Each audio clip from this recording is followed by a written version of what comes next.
So another pretty common rowing mistake is the ribs popping up and popping out while an athlete or a client is rowing. It's easiest to see when they're standing and doing either a 2-arm or a 1-arm cable or band row. Because if you look at them from the profile, you'll see their ribs pop up like this. Every time they come back, they'll probably pop their ribs up and they'll probably arch their back. So in order to cue that, I'll actually have athletes blow out their air and have their hands on their rib cage to get them in that good neutral rib cage position here. And then holding their hands on their ribs, have them row this way, and that teaches them to keep their ribs down and also not to overarch.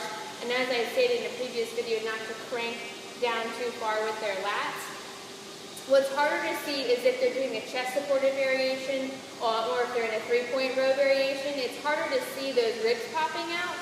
So what that looks like is if an athlete is laying on a bench doing a row, if they're popping their ribs out, their chest is going to come off that bench, and you can see there's a pretty substantial arch in my lower back, and that's if they're trying to crank through their lats or they're popping their ribs out.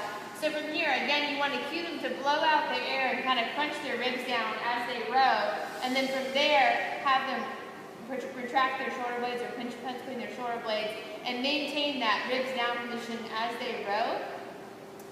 Again, it's harder to see when they're in that position versus when they're standing. However, you want to really educate your clients, your athletes, keep their ribs down as they row. And if they open up those ribs, it's going to put them in a more tilted forward position in their pelvis. If they have lower back pain or if they're an athlete and they're already overextended in that lower back, it's just going to, again, it's going to feed into that dysfunction. It's going to cause more lower back pain. It's going to actually take away from the dysfunction of the shoulders. It's going to pull them into a more position up here. It's going to feed into the dysfunction of having their ribs open. And this opens up a whole world of issues when it comes to lower back health, when it comes to core strength.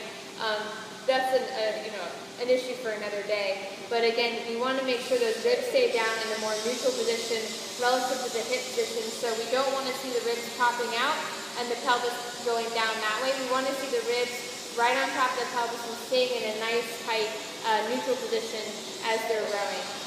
Again, educate your athletes. The easiest one to see is when they're doing a standing row, but educate them as well when they're either laying down or they're doing a 3-point row variation. And that'll go a long way to helping protect the shoulders and also the lower back if you're able to keep those ribs down.